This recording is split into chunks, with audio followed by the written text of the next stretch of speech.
Assalamualaikum warahmatullahi wabarakatuh. Sobat Republika, kita berjumpa lagi di program Fikih Milenial Ramadan di Republika. Kali ini kami akan membacakan pertanyaan dari saudari Irli yang tinggal di Sawah Lunto, Sumatera Barat. Saudari Irli bertanya, bagaimana melatih kesabaran bagi orang tua yang menjadi guru di rumah di masa pembelajaran jarak jauh seperti sekarang ini? Mengenai jawaban ini akan dijawab oleh Habib Idrus Salim Al-Jufri, LC MBA dari Himpunan Dai Muda Indonesia. Kepada Habib, dipersilakan. Ya, bismillahirrahmanirrahim. Assalamualaikum warahmatullahi wabarakatuh. Alhamdulillah. Wassalamualaikum ala Rasulillah wa ala alihi wa sahbihi wa man walah. Terima kasih atas pertanyaan yang sudah ditanyakan kepada kami, dan insya Allah kita akan bahas sedikit bagaimana kita melatih kesabaran bagi orang tua yang menjadi guru di masa PJJ atau pembelajaran jarak jauh.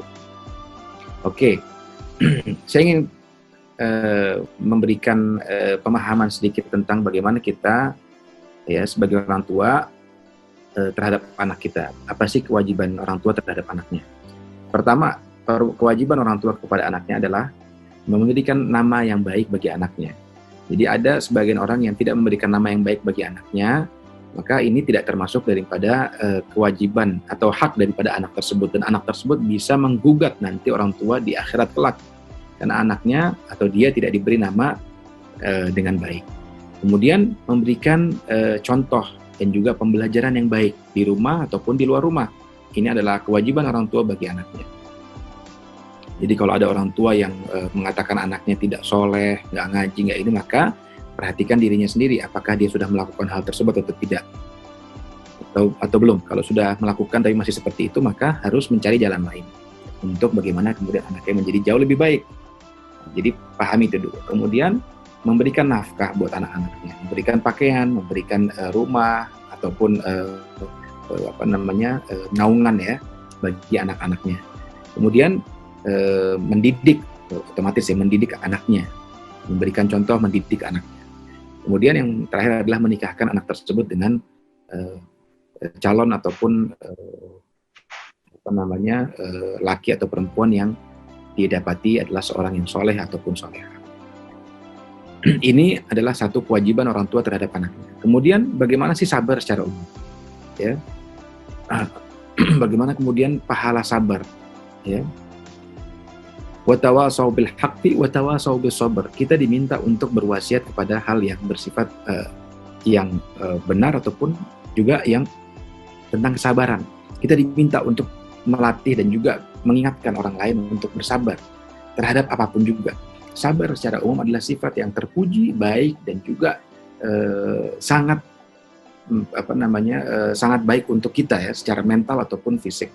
Karena kita mampu untuk menahan amarah kita.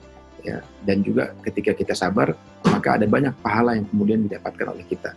Dan juga bukan hanya pahala saja, tapi efek psikologis kita jadi jauh lebih baik. Kita jadi punya imun untuk kemudian mendorong kita menjadi orang yang jauh lebih baik setelah kita bersabar.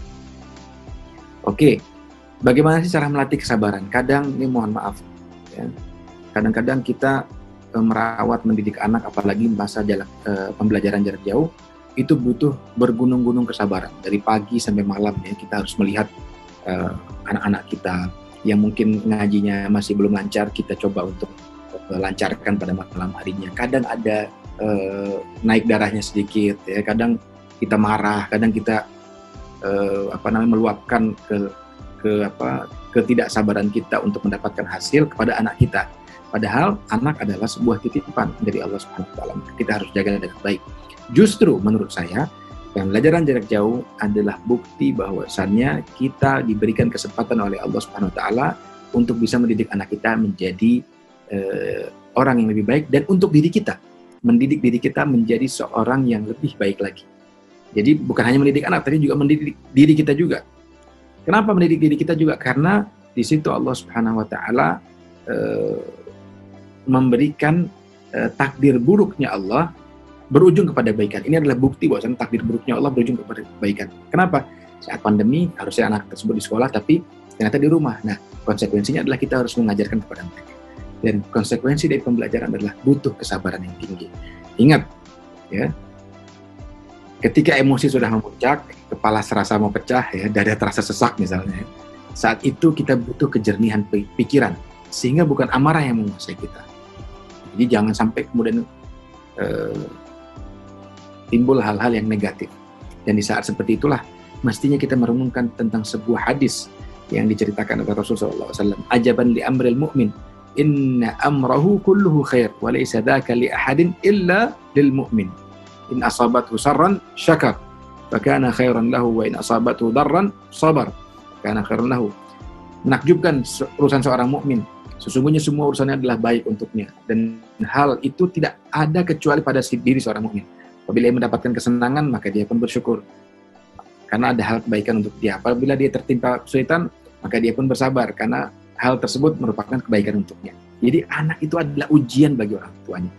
Kalau kita mampu bersabar dalam mendidik anak-anak kita, maka tentu ada balasan pahala dari Allah Subhanahu wa taala. Dan kita akan kelak nanti menuai buah dari kesabaran kita yang manis, bahkan lebih daripada manisnya madu. Yaitu ketika mereka telah dewasa. Di saat mereka telah terbiasa, ya, terdidik dengan kebaikan yang kita ajarkan dan menjadi manusia yang taat, maka kita akan mendapatkan hasil tersebut. Doa-doa yang mereka panjatkan adalah harta dan juga investasi yang tak ternilai harganya. Jadi kita harus sabar dalam memberikan pembelajaran kepada anak-anak kita, apalagi di masa pembelajaran jarak jauh. Jadi ingat, yang dilihat sama Allah Subhanahu wa taala adalah usaha, bukan hasil. Kalau anak kemudian tidak pas-pas, tidak pintar-pintar, tidak jago-jago, tidak lancar-lancar, sabar. Ya, Allah melihat dari usaha bukan hasil. Ya, sabar aja dulu. Insya Allah, ya, semakin kita sirami anak kita dengan kebaikan, maka mereka akan tumbuh dengan sedemikian rupa sehingga kita akan menjadi orang tua yang kemudian dibanggakan oleh Allah dan juga Rasulnya. Mudah-mudahan jawaban tadi bisa menjawab pertanyaan yang diajukan oleh teman-teman yang sudah mengirimkan jawabannya ke Republika, redaksi Republika. Demikian Bang Hafil, terima kasih. Wassalamualaikum warahmatullahi wabarakatuh. Ya Habib, memang soal pembelajaran jarak jauh ini menjadi dilema di kalangan orang tua. Orang tua sebelumnya tidak dilatih untuk menjadi pendidik secara akademis di rumah, tetapi juga anak juga tidak disiapkan untuk belajar di rumah. Jadinya ini menjadi dilema, sehingga beberapa waktu lalu ada sebuah survei yang menyebutkan bahwa orang tua justru mayoritas lebih dari 60% ingin kembali sekolah di rumah. Sekolah di kelas gitu. Cuma masalahnya terhalang oleh aturan pemerintah dan juga kekhawatiran sebagian orang tua lainnya di saat maraknya wabah pandemi COVID-19 ini. Itu tadi mudah-mudahan pandemi ini segera berakhir dan semua kembali seperti sedia kala, anak-anak belajar kembali di sekolah. Mungkin ada nasihat sedikit tapi soal orang tua yang berkeinginan, ada yang masih berkeinginan untuk kembali ke suatu keinginan di kelas. Itu adalah sebuah hal yang wajar, ya, keinginan untuk kembali ke kelas, kembali ke sekolah seperti biasa agar sesuai dengan apa yang diajarkan oleh oleh guru-gurunya di sekolahan, ya. Semoga lebih sampai gitu. Memang itu hal yang wajar. Jadi tidak perlu diperkarakan hal seperti itu. Jadi, nah ketika ada masa seperti ini maka ada hukum darurah. Jadi darurah ini kita sekarang sedang masa darurat, maka bisa muncul tuh hal-hal yang ya kurang lebih ya mungkin tidak sempurna yang diajarkan di sekolah, tapi paling tidak bisa mengkompensasi apa yang diajarkan di sekolah daripada dia nggak belajar lah, bahasanya seperti itu, ya. Mendingan dia belajar di rumah bersama dengan ayah bundanya. Jadi justru nggak ada masalah. Jadi ini adalah bentuk keinginan seseorang, ya, boleh-boleh saja. Nah, sambil kita nanti berdoa, mudah-mudahan di Jakarta, di sekitarnya, ya segera hijau sehingga bisa masuk sekolah seperti sedia kala. Dan saya rasa itu dalam waktu dekat insya Allah akan terjadi. Amin. Baik, Habib Idrus, terima kasih banyak atas jawaban yang diberikan dari pertanyaan Saudari Irli di Sawah Lunto tadi soal tips sabar bagi orang tua yang mengajarkan anak di masa pembelajaran jarak jauh seperti sekarang ini. Terima kasih kepada Sobat Republika lainnya yang telah mengirimkan pertanyaan ke program Fikih Milenial Ramadan Republika. Mengucapkan terima kasih. Assalamualaikum warahmatullahi wabarakatuh. Waalaikumsalam warahmatullahi wabarakatuh.